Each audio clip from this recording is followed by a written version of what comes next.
Hosting a webinar this evening discussing Tunisia, in particular the arrests of Sheikh Rached Ghannouchi and others like Said Farjani and many others. Our first speaker this evening will be the Reverend Frank Chikani, a veteran of the anti-apartheid movement and a veteran of the struggle for freedom in South Africa and elsewhere. He is also the president of the anti-apartheid movement now in South Africa that has been launched uh, to look at other crimes against humanity and other difficulties. Our second speaker would be the daughter of Sheikh Rached Ghannouchi, who will bring us up to date on issues within Tunisia and elsewhere to do with the prisoners. And our third speaker will be Naim Jinnah from AMAC and also a researcher at Mistra. Without much ado, I would now call upon the Reverend Chikani to address us.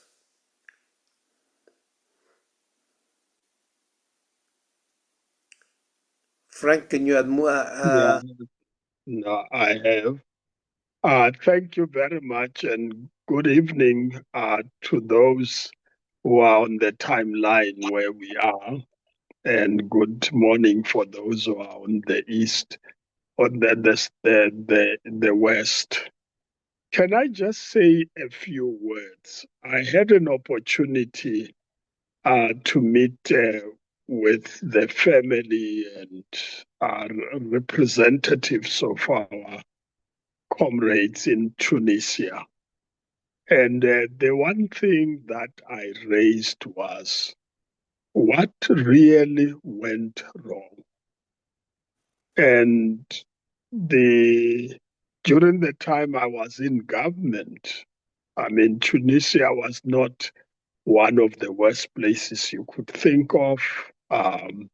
There was some liberal approach in dealing with challenges the country was facing. And then there is, this dramatic turn. And suddenly the constitution is suspended, and it's really a dictatorship that you are dealing with. And that tells us that you could think that the country is changing or has changed. And you have a radical turn of events that takes you back to a clear dictatorship. And that's really what is frightening. And I would like to say that we fought for our freedom in this country, in South Africa. We were subjected to an apartheid system, a dictatorship of white supremacists who were just racist and had no respect for black people in this country.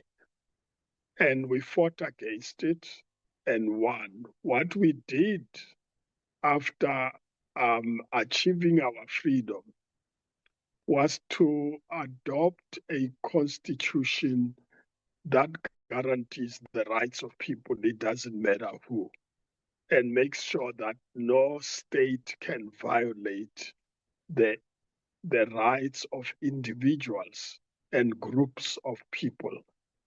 And what we need is a democracy where the rights of people are not based on the color of the people, their ethnic origins and language groups. Every human being needs to be treated as a human being. From my religious perspective, we're all made in the image of God. We are equal, and it doesn't matter which religion, which group of people need to be treated equally. And any state that relies on detention and suppression of people cannot be a state based on the will of the people. And that's why we need to really stand up as the world to say we need to have Ghannouchi released. whatever the story in Tunisia, because they need to be able to have their parties freely, campaign freely, make representation for the people freely. And once a country detains people without trial and put them through processes that are not just, that country cannot be just. We need to really put up a campaign. We are working as the anti-apartheid movement on the issue of the liberation of Palestine.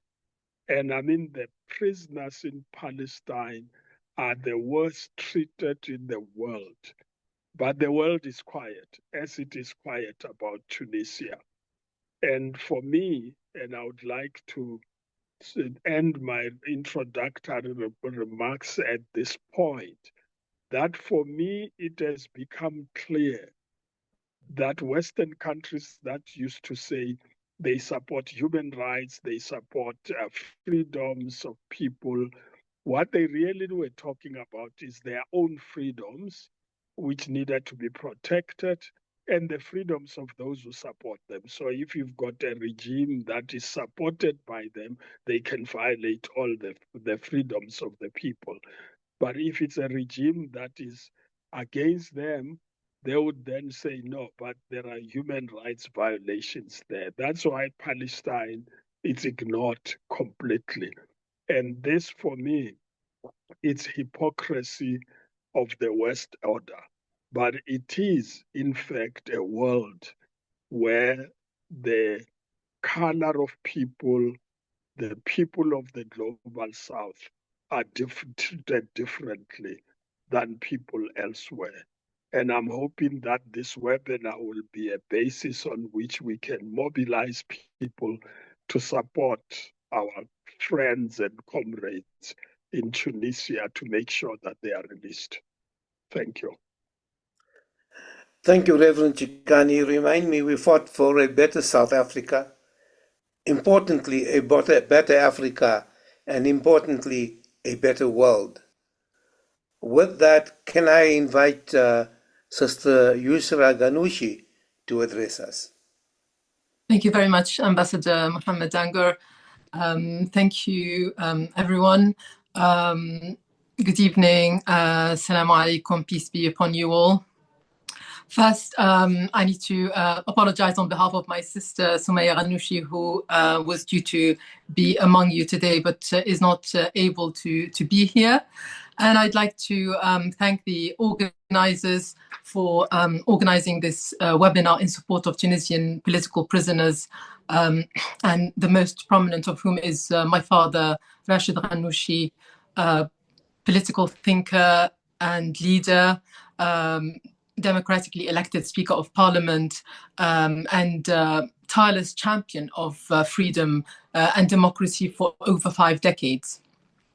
And I'd also like to express my pleasure at seeing once again brothers and sisters, friends I had the pleasure of meeting during my visit to South Africa a year ago now, including Reverend Frank, Dr. Naim, Ambassador Dangur, and others. And I'd like to express my gratitude to them for their continuous support and solidarity.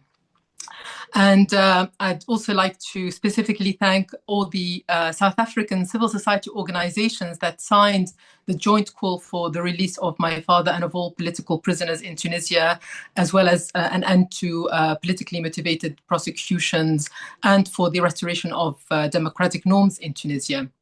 Because for all the political prisoners in Tunisia, and their number is sadly rising day after day, for them, despite all the injustice they are facing, they are heartened, and their resolve is strengthened by such expressions of support and solidarity. It makes them feel hope and reassurance that they are not forgotten, that their sacrifices have not been in vain. And particularly when that support and solidarity is from a place like South Africa, a place with such a symbolic position and with its own long legacy of a heroic struggle for freedom and a legacy of political prisoners who were steadfast for decades and who triumphed over oppression and regained their freedom and moreover established an inclusive democracy and a country that also stands as a defender of justice and human rights. In my country, Tunisia, is witnessing a fast regression back to authoritarianism after having defeated it in its revolution in 2011 and toppled dictatorship. From a country that was set to be one of the fastest transitions to democracy in modern history, and this is according to objective indicators, it is now sadly witnessing one of the fastest regressions and resurgence of dictatorship. We have seen since the 25th of July 2021 democratic institutions dismantled, the space for political action and civic action restricted, human rights systematically violated, and sadly the number of political prisoners rising, a term that we thought we had left behind us after the revolution.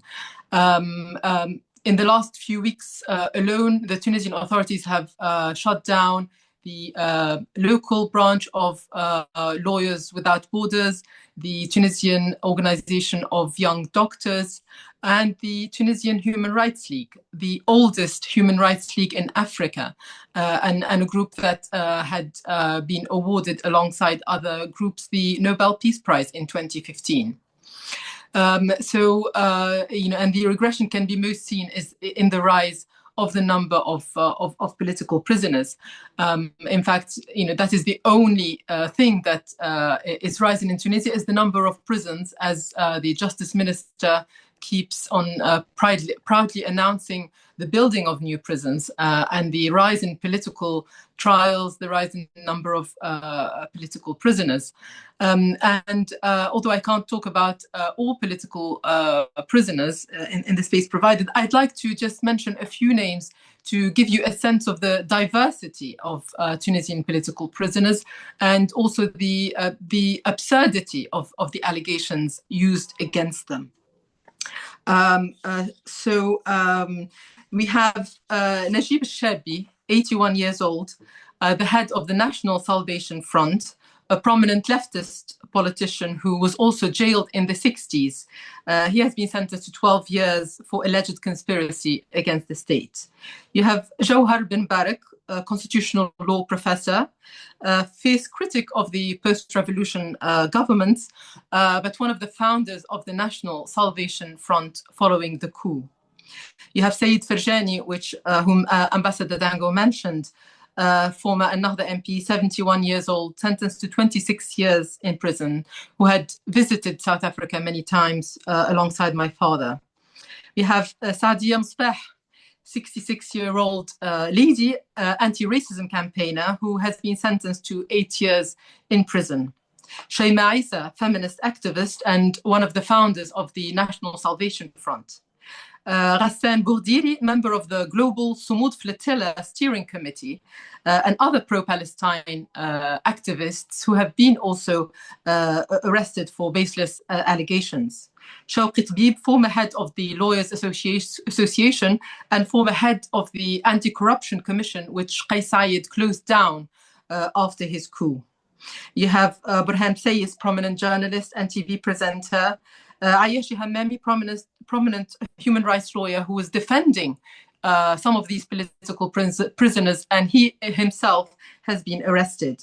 And you have former presidential election candidates who stood against or tried to stand in the last presidential elections, which were very far from being free and fair, like Ayashi Zamal and Lutfi Mrahi, who are now in prison. These prisoners, as you can see from the diversity of of their backgrounds, their political affiliations, have nothing in common except the will to continue to live in a democracy and not to allow all the gains made after the revolution to be destroyed by the coup, which wants to take us back to the worst days of dictatorship in Tunisia. Now, for my father's case, who has been a political prisoner in the past under previous dictatorships, he is once again now, since April 2023, he's been in prison for over 3 years, arbitrarily detained, as has been confirmed now by the UN's Working Group on Arbitrary Detention, which concluded in February 2026 that his arrest breached a number of, international human rights law aspects, and has called for his release. He has been tried in 7 cases, all politically motivated, baseless allegations, to a total of over 1 century in prison, plus life imprisonment. And there are a further 5 or 6 cases. The cases keep on being added against him. My father does not recognize the legitimacy of the courts and the judges in Tunisia right now, because Kais Saied, after his coup, he destroyed the independence of the judiciary by suspending the Supreme Judicial Council and firing 57 judges in 1 day, and continuing to put pressure on judges, hence transforming the judiciary into a tool for punishing any criticism. So my father is boycotting all the proceedings.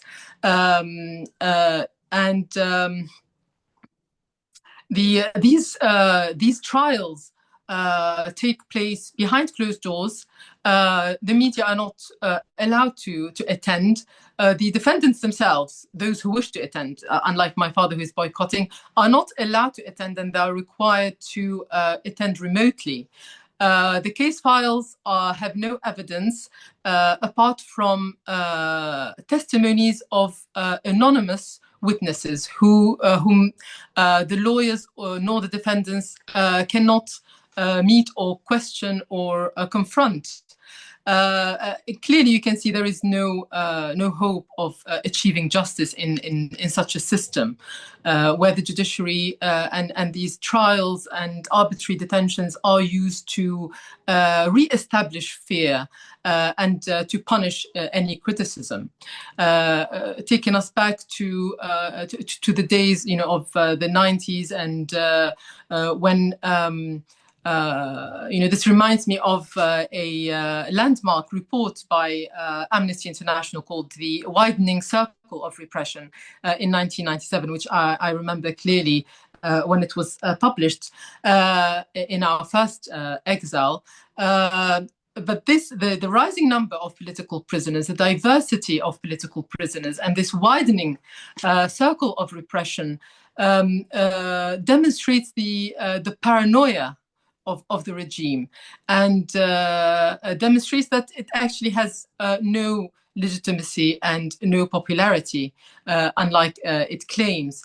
And to cover up its failures on all levels, economic, social, political, it continues to manufacture enemies, to divide and create hatred in society, be it politicians or deplorably sub-Saharan migrants in Tunisia, who have been the target of racist rhetoric from the president himself and his supporters, leading to really shameful rise in violence and racism against migrants in Tunisia.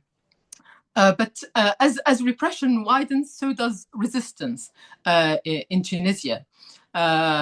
So the rising number of prisoners and the protests that we continue to see in Tunisia, despite all the violations and all the injustices, show that the revolution is not over in Tunisia. Tunisians have not accepted that this is the end and we are back to dictatorship. And these prisoners do not view themselves as victims who expect our pity. And as we can see from the letters they send from prison, which are not apologizing for their stances or pleading for mercy, but calling for dialogue and insisting on their commitment to the cause for which they were imprisoned. And I'd like to conclude by reading a few lines from one such letter by my father, which he wrote in prison on the 3rd anniversary of his imprisonment, where he wrote in April this year, "This anniversary passed without my noticing. Yet I remain confident that the path we have chosen is the right one. And reality bears witness to this. The evolving situation in the country and the world demonstrates that dictatorship and autocratic rule offer no hope of rescuing our nation from its problems. Dictatorship and autocratic rule remain a disease, not a cure. Therefore, our resolve has never wavered, and we have never relinquished our conviction that the July 25th choice was wrong, aimless, and that Tunisia has embarked on the wrong path." He goes on to talk about the way out out of the current crisis. "The country needs a dialogue that is inclusive, one that leaves no one out, in order to reach a consensus and develop a national approach to Tunisia's problems and the challenges it faces. Social justice can only exist with its political ally, democracy, because the notion of justice as a substitute for freedom is a flawed and incorrect one. The future must be built on partnership, not on excluding dissenting opinions. The only way forward is through dialogue and common ground. This country is not anyone's inheritance. It belongs to the people." He concluded his letter, "Thank you to those who still count the days of my detention, for I stopped counting them long ago, until God decrees what is to be." But I'd like to say that we must not stop counting. We must continue to remember these prisoners, and we must continue to demand their freedom. Thank you. Thank you very much, Sister Yusra. I think you've brought us up to date on many of the matters in Tunisia and North Africa. Having met your father and listened to him after the so-called Arab Spring, where he was advocating for an inclusive government wherever he was going to, whether it be Tunisia, Libya, or Egypt, I want to appeal that we actually appeal to the Tunisian authorities that they actually consider releasing him or exiling him. With that, let me invite Naim Jinnah, a researcher at Mistra and the director of AMAC. Thank you very much. Naim. Assalamu alaikum. Thanks, Comrade Frank and Comrade Yusra, for that. I'm not going to speak about Sheikh Rached, except to say that I looked at the list of people who are attending this webinar, and many of us regard him as a teacher, an inspiration in terms of what Islam means for our present times, as well, Muhammad, as Sayyid Farjani, both of whom the Afro-Middle East Center hosted more than once. I remember Sayyid once, when we had him here in a meeting with the then Minister of Foreign Affairs and Deputy Minister, was asked what An-Nahda's project was. And he said, well, we are a social democratic party with Islam as our reference. And I think that is really an extremely dangerous kind of statement to make, clearly, as we are seeing now. But that's what I want to say about Sheikh Rached. And let me just situate our discussion with a little bit of going back a bit. In 2021, when this constitutional coup took place by Kais Saied, and he was, by the way, he was elected president in 2019, and in 2021 executed this coup.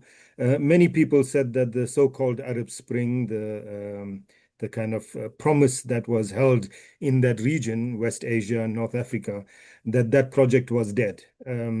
Whether that is true or not, maybe it's too cynical, and maybe 5 years, 10 years is too short a time to decide whether a revolutionary moment is over. But what happened on the 25th of July, 2021, is that Saied, who, by the way, had no real political history, a former law professor, he fired the prime minister, dissolved the government, suspended the activities of parliament, shut it down, preventing MPs from entering the building, arrested and detained the Speaker of Parliament, Sheikh Rached Ghannouchi, revoked parliamentary immunity, disbanded independent judicial systems, fired scores of judges, favored instead military tribunals, appropriated all legislative and executive powers to himself, his own office, issued this infamous Decree 117, which pronounced that he would in future rule by decree, allowing him power over political parties, military, judiciary, civil society organizations, political parties, everything, and exempting him from judicial review. He annulled various sections of the constitution, arrested members of the opposition, packed the Electoral Commission with his supporters, shut down numerous media outlets, etc. Then there was a new constitution drafted the year after. Interestingly, he put together a commission to draft this constitution. The commission worked, I mean, of course, they were handpicked by him. They worked for months. They drafted a new constitution.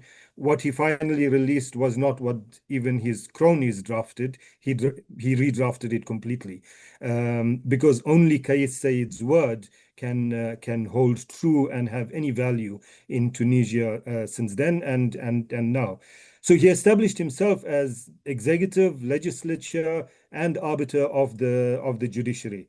He later appointed a prime minister and a government, which he personally selected, but he continues ruling by decree. So this is how we got to where we are. But this is not just about Kais Saied, of course. Tunisia became a victim, perhaps. I was about to say the last, but that's not true. It's not the last victim of a very strong, powerful counter-revolutionary movement in the region. Mohammed bin Zayed, MBZ, as is called, the president of the UAE, in 2024, when there was another presidential election, October 2024, which Saied won in great democratic style with more than 90% of the vote, Mohammed bin Zayed congratulated Kais Saied for his re-election. The Gulf Herald, one of those rags that support the UAE, commented on Mohammed bin Zayed's statement, saying, "As the world watches, the partnership between the UAE and Tunisia can serve as a model for other nations seeking to form strong diplomatic and economic alliances. We know what the partnership between the UAE and anyone results in. If you doubt that, look at Sudan right now. Or look at Palestine, or look at anywhere in that region for what the UAE's support does. All the way up to Macedonia, for example, recruiting mercenaries from there to fight their battles in the West Asia region and North Africa. In 2021, 2 weeks after Saied froze parliament and dismissed the government, Anwar Gargash, the advisor to Mohammed bin Zayed, said, "We support the Tunisian state and president in this positive agenda." Dissolving parliament, dissolving the government, etc., was for Gargash a positive agenda. And it's clear why that was the case. 1 week after Saied's coup, this Gargash was 2 weeks after, 1 week after the coup, Saudi Arabia's foreign minister, Prince Faisal bin Farhan, also met with Saied to discuss ties between the two countries and reiterated Saudi Arabia's support for this new Kais Saied Tunisia. Let's remember that before Kais Saied became president, when Monsef Marzouki was president. Monsef Marzouki, not an Islamist, a leftist with a very admirable and impressive background in the civil society, human rights defender sector, became president as agreed to by all the different parties. The UAE tried to buy his support, offering to pay him a huge amount of money if he would ban and destroy An-Nahda. Monsef Marzouki, being Monsef Marzouki, instead of going along and accepting the money, made the bribe public. So the UAE has, from 2010, from the time that the uprisings began in Tunisia and then in other countries. Tunisia, of course, was the first of the countries where these uprisings began, and the other countries, the UAE and others of its supporters, Saudi Arabia, etc., have been determined to destroy any hope that the region might change in a way that might point towards democracy. But it's not just countries such as the UAE and Saudi Arabia and Egypt and Bahrain, which support Kais Saied. 9 days before that 25th of July coup, 2021, on the 16th of July, the European Union signed an MOU with Tunisia pledging economic support in exchange for limiting migration across the Mediterranean Sea. The deal basically provided de facto recognition of what had already become Said's anti-democratic leadership and legitimized his efforts to consolidate power. By the way, the European Union in this attempt to prevent immigration also gave large amounts of money long before this to the Rapid Support Forces, the RSF in Sudan, with a huge amount of money, with the mandate that they must prevent any Africans from sub-Saharan Africa passing through Sudan, going northwards because they might want to get into Europe. The EU has played this kind of role in a way that has enhanced xenophobia, not only in Europe, but also on the African continent. Of course, we can't also forget that this comes from Kais Saied's own racism, as Yusra pointed out. He said, for example, this is a direct quote from Said, "The undeclared goal of the successive waves of illegal immigration is to consider Tunisia a purely African country that has no affiliation to the Arab and Islamic nations." He then accused unnamed parties of complicity in what he called a criminal arrangement made since the beginning of the century to alter the demographic structure of Tunisia. I think Kais Saied will do very well as a spokesperson for March and March. Let's remember that An-Nahda and Sheikh Rached Ghannouchi in particular, since 2010, bent over backwards to ensure Tunisian unity, ensuring that almost every government since then was a unity government, a multi-party government, exchanging presidencies between his party and the opposition party on a regular basis. And then in what was it, 2014, the national dialogue that he and An-Nahda pushed, which brought together various different political parties in this spirit of national unity, which then won the 2015 Nobel Peace Prize. Not that any of us has any great regard for the Nobel Peace Prize, but nevertheless. The leaders of the UAE, Bahrain, Saudi Arabia, and Egypt viewed Tunisia from 2010 as a threat, partly because it was a democracy, of course, and the notion, the very idea of a democracy for each of these countries is a huge threat.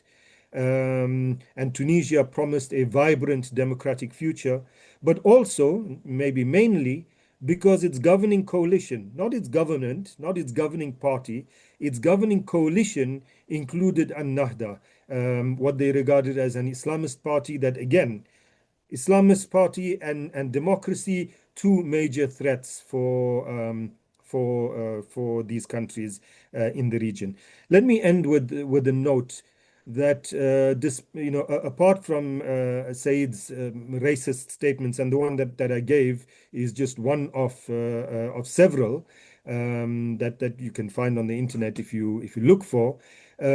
Tunisia is also one of those countries on this continent that is actively undermining African unity. That statement, that quote that I gave earlier on, makes it clear. Another example, in March of last year, March 2025, Tunisia withdrew its declaration under Article 34.6 of the founding protocol of the African Court for Peoples and Human Rights. That withdrawal took effect 3 months ago, in March of this year, 2026. Basically, what that means is that individuals and NGOs can no longer approach the African Court for Peoples and Human Rights on any issue regarding Tunisia.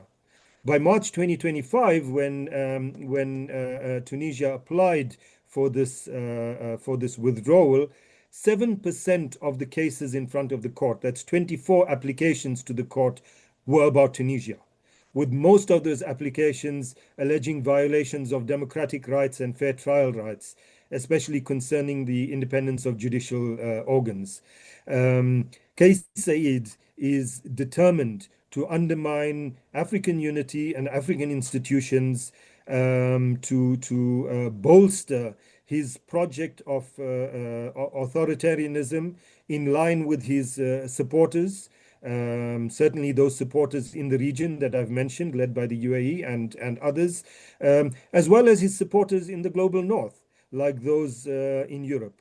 And so I want to reiterate Muhammad's call that we need to do whatever is necessary in order to push for the release of Sheikh Rached Ghannouchi and all other political prisoners, but to go further and to work as tirelessly as we can and to lobby the South African government to do the same, to ensure that Tunisia returns to a path of democracy which it was on before his coup. Thank you. Thank you, Naeem. Just to remind people that the RSF used to be known as the Janjaweed. They were then labeled as perpetrators of human rights. Now they embraced and accepted by certain quarters. Oh, that is there. Could you please repeat the question? Capture the levers of power after the 2011 revolution. It's not really clear who is meant by this, by the right wing. I mean, I think in Tunisia, it's not really understood in that way. What happened in the first elections after the revolution in October 2011 is that the parties which received the highest vote, I mean, the elections were for the Constituent Assembly, to elect members of an assembly who would write a new constitution for Tunisia, as well as act as a legislative body and organize matters for legislative and presidential elections.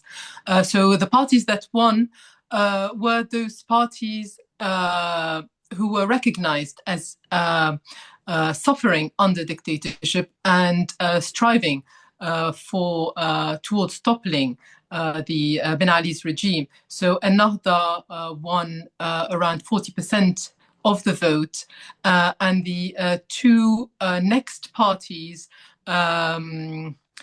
I believe, won something like 15% and 10%. There were two leftist parties, and there were parties with which Ennahda had already worked before the revolution as part of the opposition to Ben Ali's regime. And those three parties, Ennahda, At-Takattul, and the Congress for the Republic, two leftist parties and another party, formed a coalition government. So I hope that clarifies what happened in that respect. Ramchikani, do you want to add? I think Naeem would be better placed to answer this question. Yeah. Naeem, do you want to add?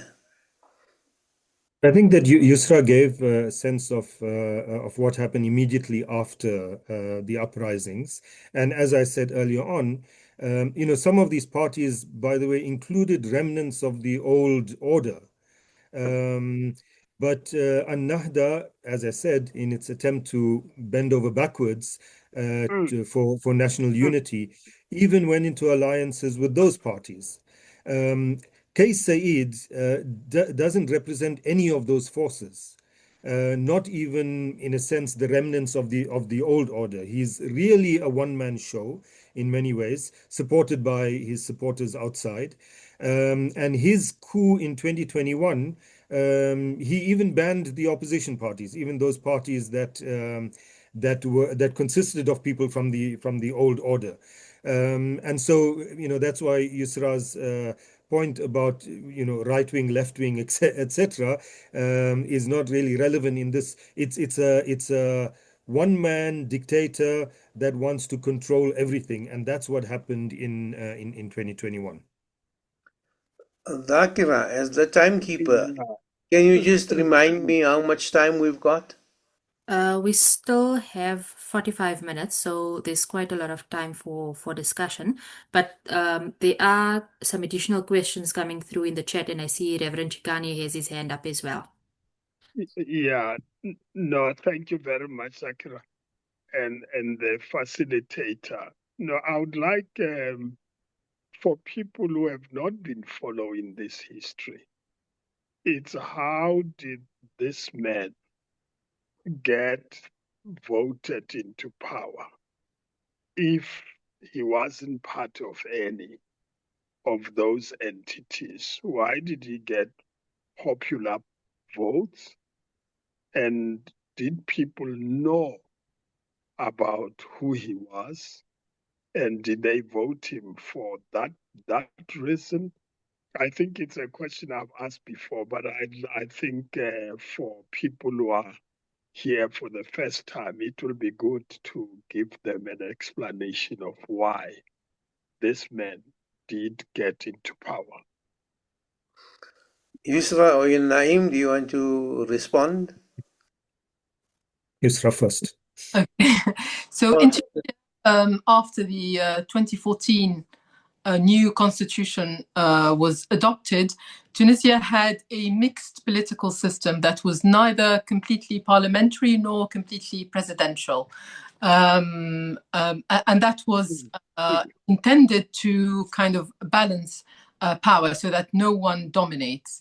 I mean, another wanted a parliamentary system, but most of the other parties were afraid that another, who was the strongest party, might always win parliament. So they thought we should give more powers to the presidency. So another one, the largest share of the parliamentary elections in 2011. In the 2014 elections, another came second. The first party was mostly from the old regime, but who had declared that they want to work under the new constitution.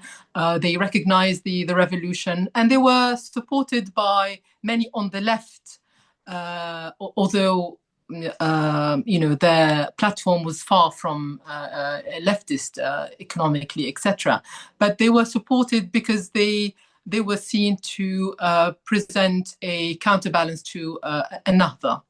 Another came second. Most of the leftist parties, including those parties that had worked with Ennahda in 2011 and were part of the coalition government, more or less disappeared by the 2014 elections. They had only a handful of seats in parliament.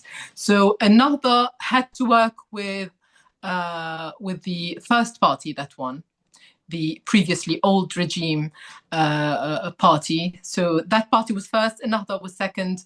They formed a coalition government. In the 2019 elections, Ennahda won the parliamentary elections. It came first. But in the presidential elections, in the first round, Ennahda's candidate came third. And the two first candidates who went to the second round were Kais Saied, who was previously quite unknown, but who spoke about defending the values of the revolution, achieving the aims of the revolution. He was critical of what was achieved so far by the successive governments after the revolution. So that appealed to many people. And the one who was against him, the other candidate, was seen as corrupt and as being close to the old regime. So in the first round, Kais Saied received 600,000 votes. In the second round, he received 3 million votes, and that was because of the support of all the revolutionary parties, including Ennahda, who saw at the time a clear choice between someone who promised to continue to achieve the aims of the revolution and fight corruption, etc. So he came with the support of revolutionary parties, including Ennahda. But from the first day, he started to disrupt the work of parliament, refused to address parliament because parliament was dominated by Ennahda. He disrupted the work of the government, refused to approve the ministerial reshuffles, appointment of ministers, to approve various laws that were passed by parliament.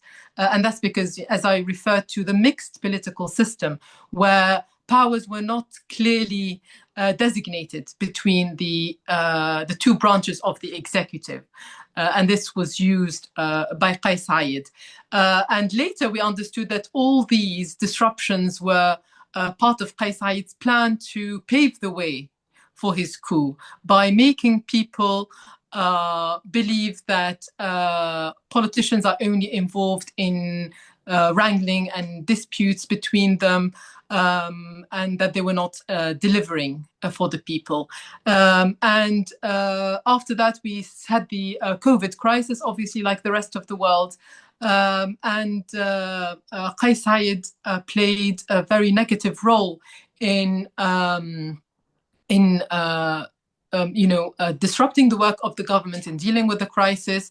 The former prime minister at the time, who was not from Ennahda, who had been appointed by Kais Saied at the time, said since then that Kais Saied had gone and dissuaded other government and partners from helping Tunisia, both financially and providing vaccines for Tunisia. Also, Parliament was demonized in the media and blamed for all these problems, whereas Parliament does not have responsibility for the day-to-day running of government. So this is how.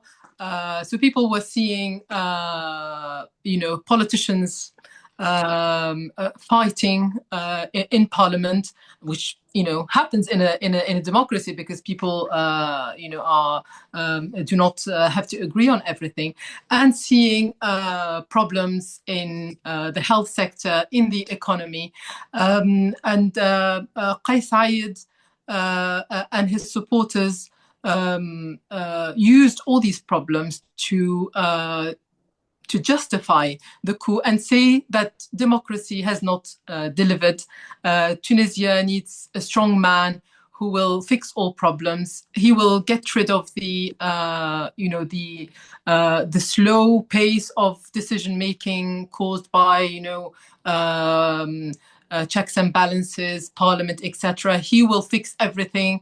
But now, after 5 years, I believe most Tunisians have seen that Kais Saied has not only destroyed the freedoms they had won, but he has failed to deliver on those promises to fix the problems he promised to fix, because the Tunisian economy is doing much worse now in terms of inflation, rise in migration, unemployment, etc. So this is the background of how Kais Saied used populist rhetoric to demonize democracy, demonize politicians, and present himself as the savior.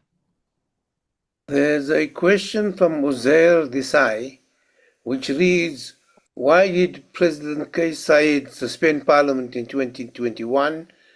And another question, why was Tunisia initially considered the success story of the Arab Spring? Any of the three could respond.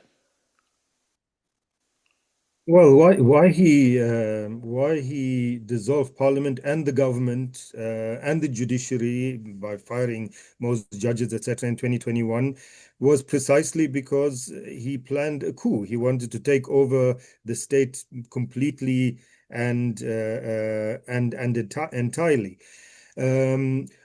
Just to add to the earlier question, just as a message to South Africa and South Africans, that in the lead up to the 2019 election where Saied was got the most votes in the first round, there was a sense among a broad section of the Tunisian public of being khatfal, fed up.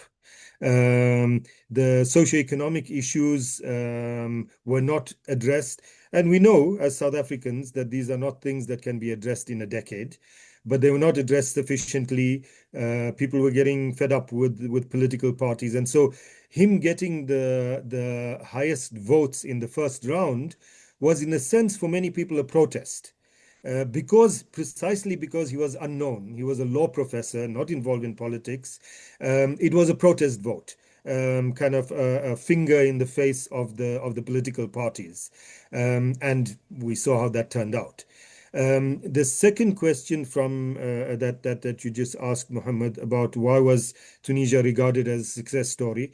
Because of all of the countries that experienced those uprisings in 2010, 2011, Tunisia was the only one that had a peaceful transition to democracy, where democracy actually prevailed, where there were regular elections, where there were changes of government, and where, at least for the first few elections, large numbers of people voted. That went down later. Compared to the other countries, 2014, you had a coup a military coup in Egypt. Libya and Syria were mired in civil war. Yemen for a time had a civil war as well, etc. Tunisia was the only one that was able to transition to democracy without that kind of bloodshed, and where the democracy actually lasted for 11, 12 years. The next question is, how strong is the Nahda and to what extent can they influence public opinion? Maybe I should answer that one. They are banned presently from operating, and in the streets, I think they're still quite popular, but people are too afraid to show themselves. The next question is from Mauritius. Says, I am from FLAG in Mauritius. We are quite involved in advocacy work in favor of political prisoners. What do you expect a small organization in such a small country as Mauritius? That's the question. That's for Yusra. Thank you for your comment. We need support from anyone who believes in defending human rights and democracy. So we would appreciate your support. We need to raise awareness of what's happening in Tunisia. I know so much is happening around the world, and sometimes, Tunisia just falls off the radar. But so we need to raise awareness. Many people don't know about the democratic backsliding in Tunisia, and to run campaigns of awareness. We need to put pressure both on Tunisia, the authorities themselves, to restore democracy, to release political prisoners, and also on your own countries where you are, to ask them to raise these issues with the Tunisian authority, as well as regional for the African Union, etc., to ask them to play their role. What happens in one African country doesn't stay there. It's our responsibility as a continent. Anything that happens in one country affects the credibility of the whole continent. This is an African issue, and what's happening in Tunisia shows a similar pattern that is happening across the continent.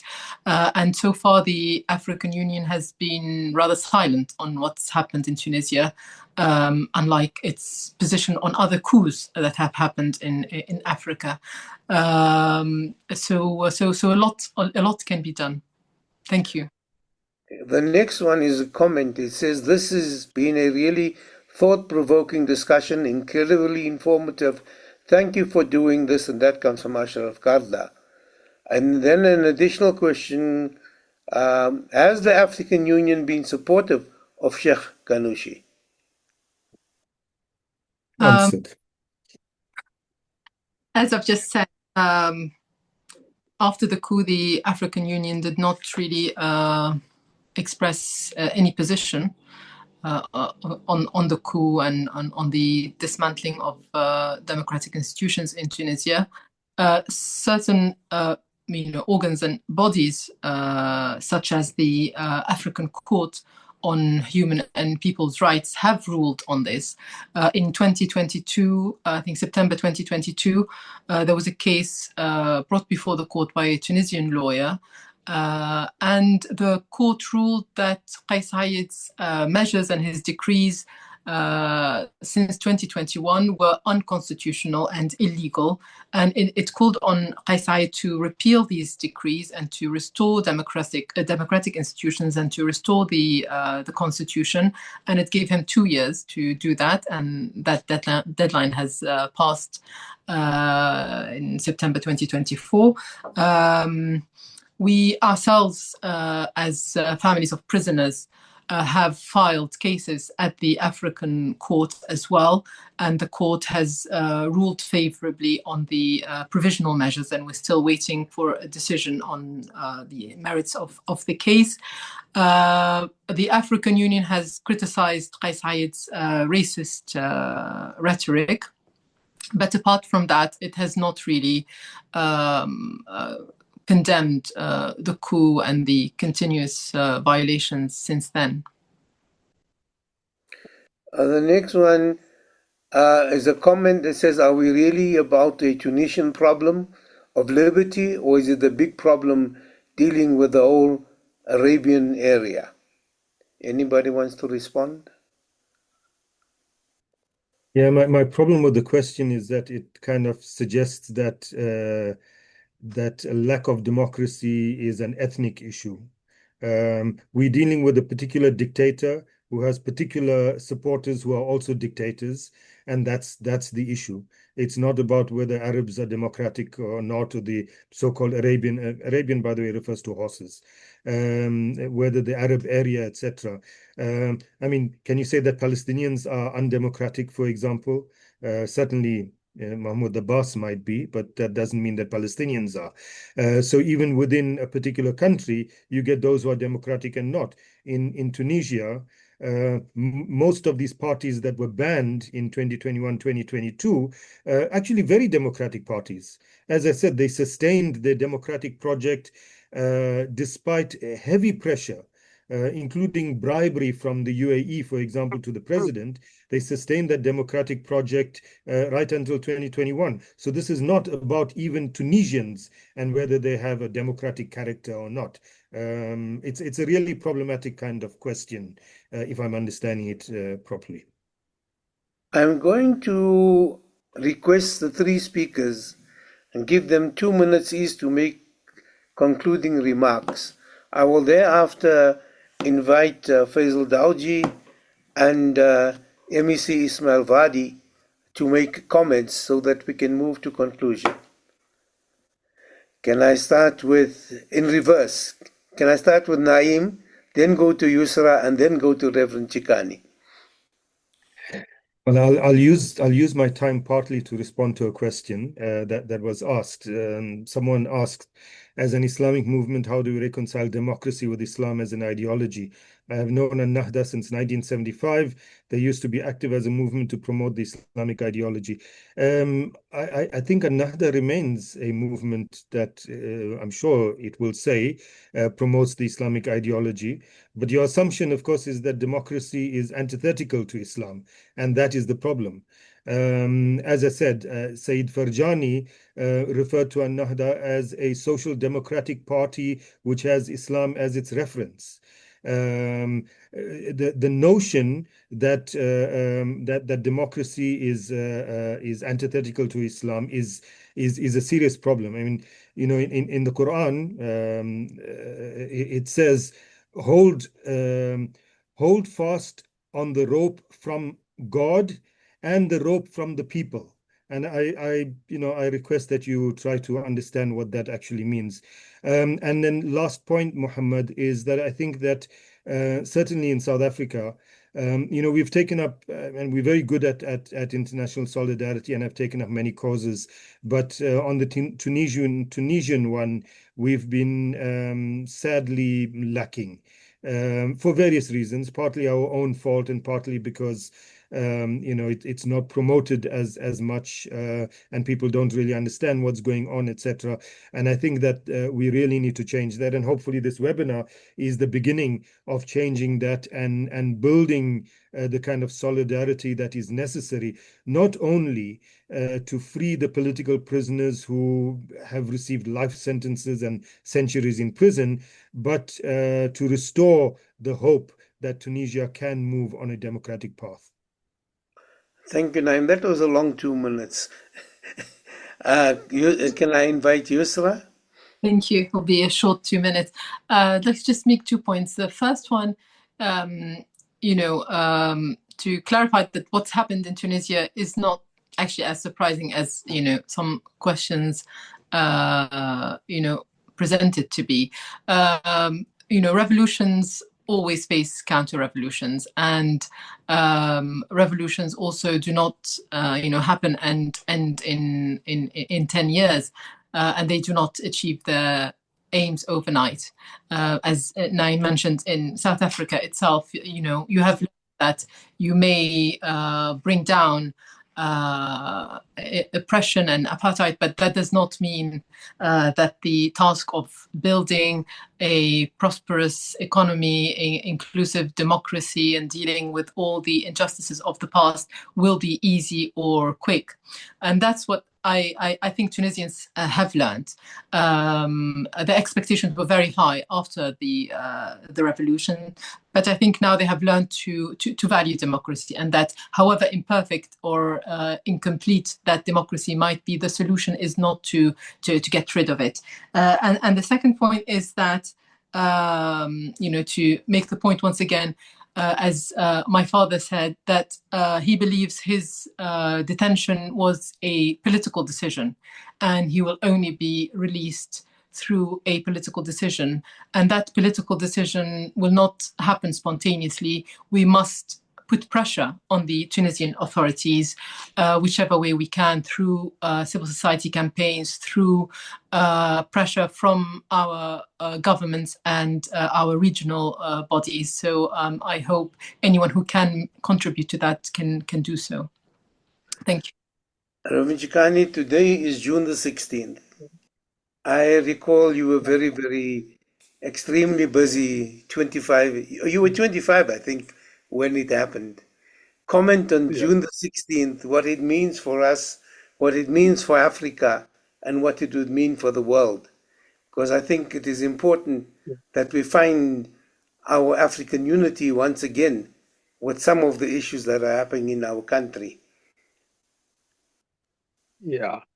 No, you are giving me more minutes than 2, because I had planned for 2 minutes to conclude. Let me just say that we celebrated, and I call it celebration, although it was a painful experience, of the June 16, 1976 students, high school students, who took on the system and laid a basis for the ultimate freedom of our country.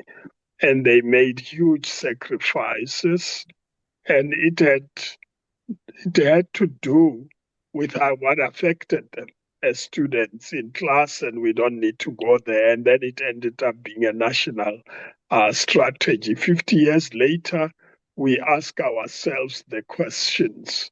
Have we honored those young people in terms of what we do today? And I would like to leave that June 16 matter there. But can I come to Tunisia? 3 things I want to say. One is that this coup was a silent coup. It wasn't the classical coup where the army takes over openly and then the AU reacts to it and then acts in a particular way. I think there's something subtle about this coup that made many people miss it. And I think it's important to find a way of making it clearer that you did have a coup and that's against principles of the AU and Constitutive Act and that it needs to be stopped. So I think that's where we missed it. I've listened a lot, I've met people, you know that, so that's why I haven't talked too much today. The second thing I want to say is that there's a huge lesson to learn. It's the progressive forces that either make mistakes or miscalculate and end up with a dictator in their hands. I don't want to talk about South Africa, but we went through the same experience. And that's why we are in the situation in which we are today. It's that when people are angry about something else, which will happen in our November 4 election this year, is that when people are angry about something else, especially progressive forces that make mistakes, they then go and vote for a dictator. They think the dictator will be, because it's still not clear to me why an unknown figure would go and get the majority of votes after a revolution with people who knew what they needed to have. And people voted for this man, and he becomes a dictator and locks up all of them, you know, at the end of the day. I think it's a lesson that anger by a people can produce worst experiences. The last thing I want to say, it's more at a global level with the anti-apartheid movement. I think following on Mauritius' statement, we need to link up all these forces that are against dictatorship, the imprisonment of people, demanding people to be released. We need to link all of them. That's what the anti-apartheid movement was about. But we are going into a global coalition. So we need that collaboration to be able to support Tunisia in a more effective way. I would like to end it there. Thank you. May I invite Dr. Ismail Vadi to make any comments that you will wish to add at the end? Thank you very much, Muhammad. Am I audible? Yes, you're audible. Okay, thanks very much, Muhammad. A few points, more practical things about what can be done to express solidarity and support for those that are really under intense repression in Tunisia. This is just the start of the program. I think almost all South Africans seem to know very, very little about Tunisia, the current situation, the repression, the democratic backsliding, etc. So a lot more work needs to be done in terms of raising awareness, informing, educating our own constituencies, our own people about the need for some voice to emerge in solidarity with Tunisia. So that's the first point. And we're hoping that this statement, it was passed by, supported by 20-some odd organizations in the country. We hope we can broaden the scope of that. And most of those organizations come from the Muslim community, which is understandable. But I think we would like to see a wider array of forces in South Africa participating and supporting that statement and taking the message forward. That's the first thing. The second thing, I'm shocked really, Mohammed, that our government has been so silent on a very fundamental issue. We haven't even called in the Tunisian ambassador to express concern. I mean, there's a number of diplomatic measures and instruments that are available to any government, particularly our government, to begin to raise this issue. And it's something that I think we as a collective need to take forward quite urgently. Then, of course, there's the Tunisian embassy in this country, representative of that government. They say nothing. They don't interact. As far as I know from the little bit, they've refused to meet anybody to discuss things. Well, then that must become a pressure point, because there's something tangible people in this country can do to go and say, but you have to listen.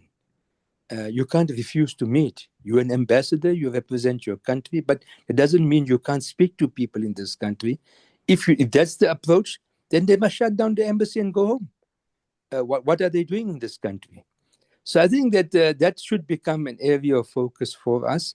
And then ongoing international solidarity with the political prisoners, not necessarily of one party, but all political prisoners. I think, we've got a similar campaign, for example, Free Marwan Barghouti and Palestinian political prisoners. I think we need to broaden the scope of that and talk about political prisoners in Tunisia. So there's a lot of work that needs to be done, really a lot of work that's in front of us. But we start off with small steps. And then just from our side, our heartfelt solidarity and support to the Ghannouchi family, to all the families of political prisoners. You remain in our prayers. And I think all of us who have joined this seminar, particularly those who are South Africans, we've got a mountain to climb, but that doesn't mean we can't take the first step. Thanks very much, Mohammed. Thank you. May I invite Mr. Dawji? Thank you, Mohammed. Thank you to the speakers for their input. I think what's crucial here is what the Reverend has said. How do we create greater awareness about the issue?